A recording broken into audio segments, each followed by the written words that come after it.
Stopping on a dime. Are your brakes up to the challenge? Kyle Bradshaw from Cruiser Customizing here with Mark Johnson from Parts Unlimited for your brake pad tip of the week. Today we're going to go through a little bit of an exercise to learn a little bit more about brakes and how to properly use them. Well, we've got all of the components that comprise your brake system up. Basically what you're doing is moving fluid from your handlebar down to your wheel to apply pressure on a disc rotor. The one thing I'd like to start with is the brake pad itself, because that's the one thing that people replace most often. That's the biggest consumable when it comes to brakes. Like we have some sintered metal, we've got some organic. What are going to be the differences when people are looking at changing out their brake pads? One of the big differences that you're looking at with an organic, which is how most brake pads started out for disc brakes. Originally started with asbestos, later on other carbon compounds. You get a nice easy wear on the rotor with an organic. As more performance demands came along, started to see more of a shift to a sintered metallic, and most premium pads at this point in time are manufactured in a sintered metallic. So Mark, here in my hand I have a GG rated pad and you've got an HH rated pad in your hand. What do those letter designations tell us about these brake pads? My pad stops better than yours, Kyle. It's a higher friction rating. HH was the next generation after the GG standard. What would be the stopping characteristics or benefits for going with a sintered versus an organic? In my opinion, you're getting a stronger bike, you get extended wear characteristics, and you get better heat dissipation. You've got performance upgrades in virtually every respect for usually a very small price increase. One common question that we often get when people call up asking about brakes is how do they really know when they need a new brake pad? Well, there are a couple of ways. One of them is you're going to start seeing your fluid dropping in your reservoirs, and if that's getting down towards a minimum line, if you're not leaking fluid, then that's a good indicator that you're running out of brake. The other thing is to inspect your brake pads. They will always have a recommended wear before they're replaced. Find this in your manual, or a number of the brake companies will have this information available to you online. This set is probably getting pretty close. This one, brand new, so you can see a difference in thicknesses right there. Once you've got the brake pads in front of you, you know you're going to go to the process of replacing them. What are other things that we really want to be able to take a look at while we're in that process? It's a good time to inspect the entire system. A few things that do get forgotten.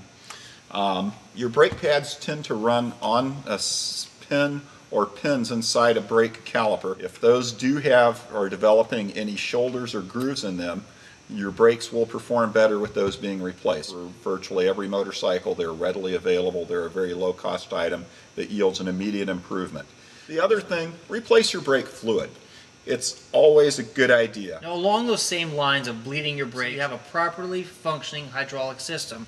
Hydraulic lines are, of course, the delivery method from our master cylinder down to our caliper.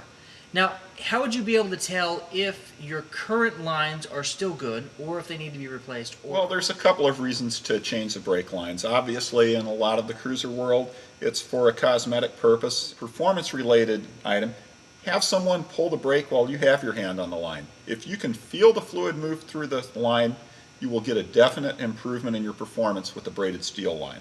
Now, when Mark says feel the fluid move through it, if you hold the line, squeeze the lever, and you feel it flex and get larger and skinnier as you apply that pressure, you definitely should look at either a new set of lines or an upgrade to a stainless steel set. That covers it. And I haven't seen a bike yet where it wasn't a performance advantage to have braided steel lines. Now that we talked about most of the brake pad and brake applying accessories, let's talk a little bit about the rotors. Here in front of you, you have a floating rotor. Let me grab a stationary rotor, and I'd like you to talk about the differences between the two and the effects we can see. Floating rotor compared to a fixed rotor refers specifically to how the brake disc is attached.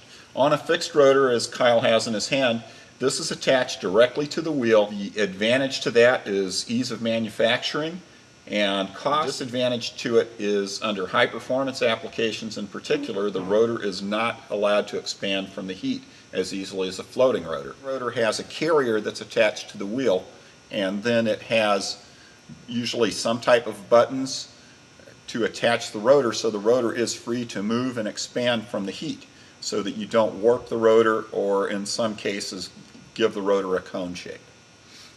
While still on the topic of rotors, be it fixed or be it floating, how do you know when it's time to replace your rotor? The first thing with a rotor, if you can feel that the rotor has high and low spots, it's almost certainly time to replace that rotor. Swapping out the brake pads is the most simple part of this process. You basically remove the pin, drop the pads out, put the new pads in, and replace the pin.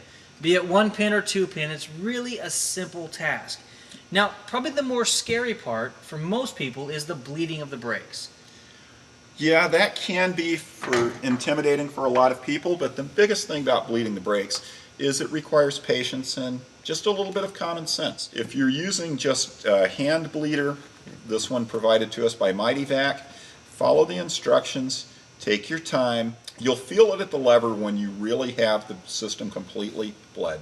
Refer to your owner's manual where you can find out specific bleeding instructions for your particular make and model of motorcycle. The one thing I'd like to add for anybody changing brake pads, if you're worried about brake pad squeal, every brake pad leaves a small amount of deposits on the rotor surface. So when you change your brake pads, I strongly recommend clean your rotors very thoroughly before you install your new pads, so that you do get all of the remnants of the old pad off of the rotor. Well, thanks, Mark, for filling us in on some of the need-to-know things about replacing our brake pads. And glad I could help, Kyle, and hopefully this has helped somebody out there keep their bike safe and have a lot of fun riding it. So one less thing to worry about this summer. Awesome. Well, thanks for joining us for this week's Cruiser Customizing Tip of the Week. Until next week, take care and ride safe.